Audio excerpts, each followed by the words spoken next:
사랑하는 여러분, 오늘 이 자리에 함께하신 모든 분들에게 하나님의 크신 은혜와 평강이 가득하기를 주님의 이름으로 축복합니다. 오늘 우리가 나눌 이 말씀이 여러분의 삶에 살아있는 능력이 되고 메마른 영혼의 단비와 같은 위로가 되기를 소망합니다.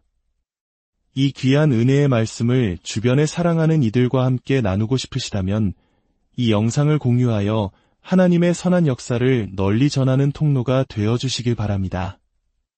그 나눔을 통해 여러분의 삶에 더 큰 축복이 임할 줄 믿습니다. 성경이 있으시다면 저와 함께 요한복음 3장을 펼쳐주시길 바랍니다. 오늘 우리는 요한복음 3장 6절부터의 말씀을 깊이 묵상하고자 합니다. 육으로 난 것은 육이요 영으로 난 것은 영이니 내가 내게 거듭나야 하겠다 하는 말을 놀랍게 여기지 말라. 바람이 임의로 불매 내가 그 소리는 들어도 어디서 와서 어디로 가는지 알지 못하나니 성령으로 난 사람도 다 그러하니라. 아멘. 저는 이 거듭남이라는 단어를 말할 때마다 가슴이 벅차오릅니다. 왜냐하면 저 또한 성령으로 거듭난 사람이기 때문입니다. 저는 더 이상 과거의 제가 아닙니다. 예수 그리스도 안에서 완전히 새로운 피조물이 되었습니다. 오늘 본문에서 예수님은 아주 흥미로운 비유를 사용하십니다. 바로 바람입니다. 바람은 보이지 않습니다. 하지만 우리는 바람이 부는 소리를 듣고 나뭇가지가 흔들리는 것을 보고 피부에 닿는 감촉으로 바람의 존재를 분명히 합니다. 어디서 시작해서 어디로 사라지는지 그 경로를 다 알 수는 없지만 바람이 불고 있다는 사실 자체를 부인할 수는 없습니다. 예수님은 성령으로 거듭난 사람이 바로 이와 같다고 말씀하십니다. 성령의 역사는 우리의 눈에 보이지 않을 때가 많습니다. 하지만 성령께서 우리 삶에 임하실 때 그분의 강력한 임재와 능력은 분명히 드러납니다. 성경 전체를 보면 구약부터 신약에 이르기까지 성령님은 종종 바람으로 묘사됩니다. 사도행전 2장, 초대교회의 오순절 날이 이르렀을 때를 기억하십니까? 성령님께서는 마치 급하고 강한 바람 같은 소리와 함께 임하셨습니다. 그 바람은 그들이 앉아있던 온 집에 가득했습니다. 그렇습니다. 바람은 바로 보이지 않는 하나님의 능력, 그분의 임재, 그분의 기름 부으심을 상징하는 강력한 표징입니다. 여러분, 바람의 힘이 얼마나 대단한지 아십니까? 잔잔한 미풍은 우리의 뺨을 부드럽게 스치며 위로를 주지만 때로는 거대한 나무를 뿌리째 뽑아버리고 견고한 건물마저 무너뜨리는 파괴적인 힘을 보여주기도 합니다. 뉴스에서 허리케인이 휩쓸고 간 지역의 모습을 본 적 있으실 겁니다. 기자들이 몸을 가누지 못하고 허리를 숙인 채 겨우 서 있는 모습, 그 강력한 바람의 힘은 모든 것을 움직이고 창조하며 때로는 파괴하는 힘을 가지고 있습니다. 놀랍게도 이 자연의 바람에도 일정한 패턴이 있습니다. 과학자들은 1년 중 바람이 가장 강하게 부는 시기와 가장 잔잔한 시기를 예측합니다.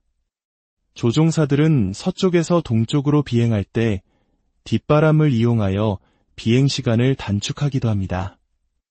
이처럼 바람은 동서남북, 사방에서 불어옵니다. 수천 년 전에 기록된 성경이 이미 내바람, 즉 사방에서 부는 바람에 대해 이야기하고 있다는 사실은 정말 놀랍지 않습니까? 성경은 동풍, 서풍, 남풍, 북풍에 대해 말하며 하나님께서 그 모든 바람을 주관하신다고 선포합니다. 그리고 성경에 등장하는 각각의 바람은 나타날 때마다 독특한 영적 의미와 특징을 지니고 있습니다. 첫 번째로 동풍입니다. 성경에서 동풍은 종종 심판의 바람, 고난의 바람으로 묘사됩니다. 창세기 41장에서 요셉이 바로의 꿈을 해석할 때 말라비틀어진 7 이삭은 바로 이 동풍에 상하여 생겨난 것이었습니다. 동풍은 7년간의 끔찍한 기근을 예고하는 징조였습니다. 출애굽기에서는 이집트 땅에 재앙을 내리실 때 하나님께서 동풍을 사용하셨습니다. 출애굽기 10장 13절은 여호와께서 동풍을 일으키시니 동풍이 메뚜기를 불어들인지라 라고 기록합니다. 동풍은 하나님의 심판인 메뚜기 재앙을 몰고 왔습니다. 어쩌면 지금 여러분의 삶에 이 동풍이 불고 있는지도 모르겠습니다. 모든 것을 메마르게 하고 삶을 송두리째 흔드는 파괴적인 바람 말입니다. 예상치 못한 질병, 관계의 깨어짐, 재정적인 어려움. 이 모든 시련의 바람 앞에서 우리는 절망하고 하나님께 버림받았다고 느낄 수 있습니다. 하지만 기억하십시오. 그 동풍마저도 다스리시는 분은 바로 우리 하나님이십니다. 하나님께서는 그 파괴적인 바람조차도 당신의 선한 뜻을 이루는 도구로 사용하십니다. 두 번째는 서풍입니다. 서풍은 바다에서 불어오는 바람으로 종종 변화와 회복의 바람을 가져옵니다. 가장 극적인 예는 출애굽기에 다시 등장합니다. 동풍이 몰고 왔던 그 끔찍한 메뚜기 떼를 기억하십니까? 하나님께서는 이번에는 강한 서풍을 불게 하셔서 그 모든 메뚜기를 홍해로 쓸어 넣어버리셨습니다. 할렐루야! 우리 하나님은 심판의 바람을 보내실 수도 있지만 모든 문제를 단번에 날려버릴 회복의 바람 또한 보내실 수 있는 분입니다. 여러분의 삶을 짓누르는 문제가 무엇이든 하나님께서 서풍을 명하시면 그 모든 어둠은 순식간에 사라질 줄 믿습니다. 세 번째는 남풍입니다. 남풍은 따스함과 위로의 바람입니다.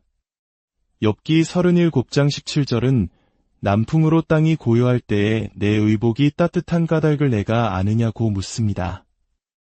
예수님께서도 누가복음 12장에서 남풍이 부는 것을 보면 심히 더우리라 하나니 과연 그러하니라 고 말씀하셨습니다. 우리 인생에도 이런 남풍이 부는 시기가 있습니다. 모든 것이 평안하고 하나님의 따스한 사랑과 위로가 가득한 계절입니다. 이 따뜻한 시기를 주신 하나님께 감사하며 마음껏 누리시길 바랍니다. 마지막으로 북풍입니다. 북풍은 차갑고 시린 바람입니다. 인생의 겨울과 같은 시기, 모든 것이 얼어붙는 것 같고 마음이 시리고 외로운 때를 상징합니다. 사랑하는 여러분, 우리의 인생은 이처럼 동서남북에서 불어오는 다양한 바람들로 가득합니다. 때로는 파괴적인 동풍에 삶이 조각나는 것 같고, 때로는 시린 북풍에 마음이 얼어붙기도 합니다. 또 어떤 날은 따스한 남풍의 위로를 얻고 시원한 서풍에 새로운 변화를 맞이합니다. 중요한 것은 이 모든 계절과 바람의 주관자가 바로 우리 하나님이라는 사실입니다. 로마서 8장 28절의 말씀처럼 하나님은 모든 것이 합력하여 우리에게 선을 이루도록 역사하시는 분입니다. 그분은 이 모든 바람을 사용하여 우리를 정결하게 하시고 거룩하게 하시며 더욱더 당신께 가까이 이끄십니다. 혹시 지금 거센 폭풍 후 한가운데를 지나고 계십니까? 지치고 외로우십니까? 기억하십시오. 하나님은 그 폭풍우를 통해 당신을 파괴하려는 것이 아니라 오히려 당신을 축복하고 준비시키고 계십니다. 당신을 성령으로 충만하게, 믿음으로 충만하게, 오직 예수님만을 의지하는 사람으로 빚어가고 계십니다. 시편 148편은 폭풍까지도 하나님의 말씀을 이룬다고 선포합니다. 그렇습니다. 우리 삶에 폭풍이 없다면 하나님의 약속이 성취되는 것을 볼 수 없습니다. 보통 하나님의 위대한 약속은 것엔 폭풍이 지나간 직후에 이루어집니다. 이제 모든 것을 포기하고 싶다는 생각이 들 때, 더 이상은 못하겠다고 두 손 들고 싶을 때, 바로 그때가 하나님의 일하실 때입니다. 폭풍 한가운데서 외치십시오. 하나님, 어디 계신지 모르겠지만 주님은 평강의 왕이심을 믿습니다. 마가복음에서 예수님께서 배 위에서 일어나 바람과 바다를 향해 잠잠하라, 고요하라, 명하셨던 것을 기억하십시오.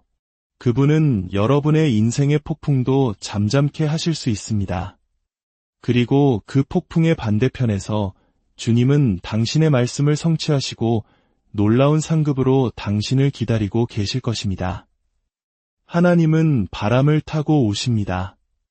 사무엘하 22장 11절은 그가 바람 날개를 타고 나타나셨도다 라고 증언합니다.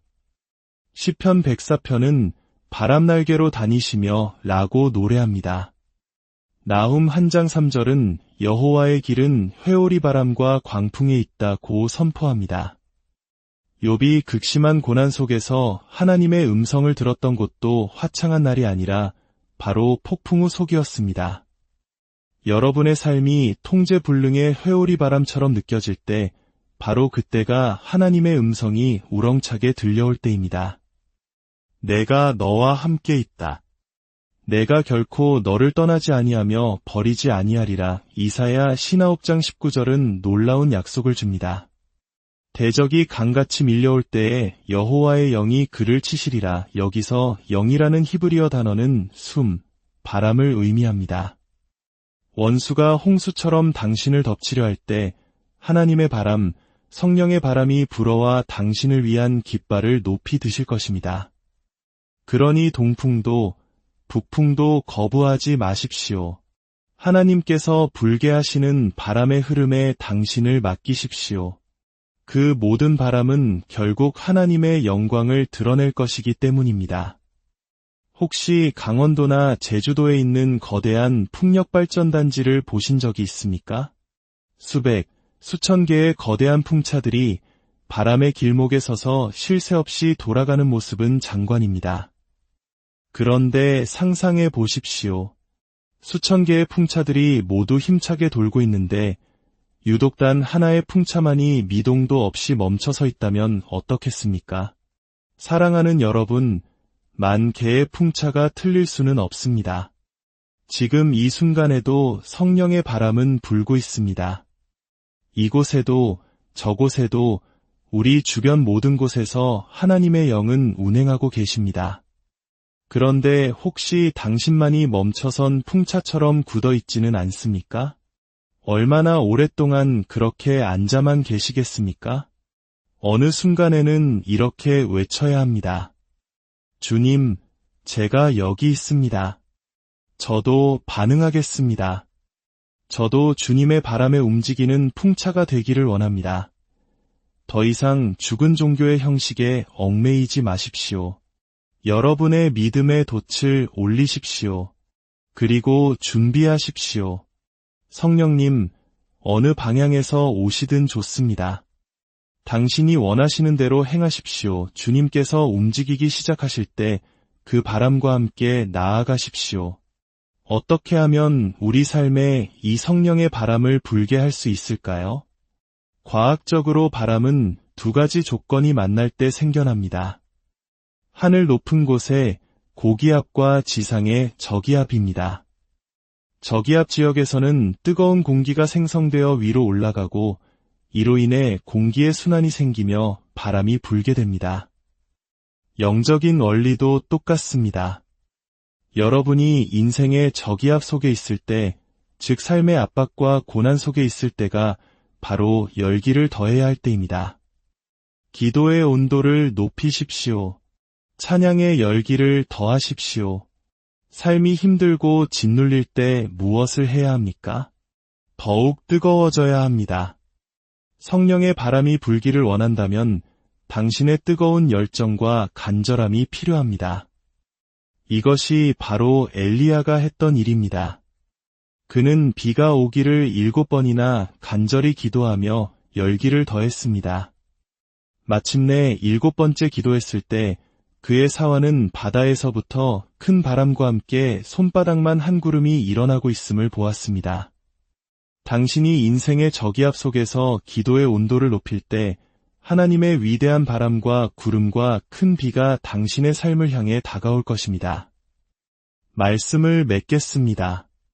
사도행전 2장 오순절날 제자들은 모두 한마음 한뜻으로 한 곳에 모여 있었습니다. 그들은 저항하지 않았습니다. 모든 풍차가 한 방향으로 돌고 있었습니다. 바로 그때 하늘로부터 급하고 강한 바람 같은 소리가 임했고 그곳에 모인 모든 사람을 가득 채웠습니다. 그들은 성령으로 충만해졌습니다. 하나님은 오늘날에도 여전히 동일하게 역사하십니다.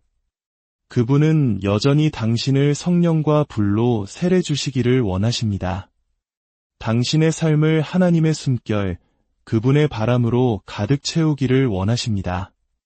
오늘 이 시간 성령의 바람에 민감하게 반응하기를 결단합시다. 그분이 움직이기 시작하실 때 우리도 그 바람과 함께 나아갑시다. 주님, 오늘 이 아침 당신의 바람을 보내주소서. 우리의 문제를 날려주시고 질병과 어둠의 영들을 몰아내 주소서. 사탄을 향해 선포하게 하소서. 내가 졌다. 하나님의 바람이 저주를 역전시키고 나를 자유케 하셨다. 할렐루야. 하나님의 바람이 불게 하소서. 이 시간 단순히 설교를 듣는 것을 넘어 성령의 바람을 믿고 구하십시오.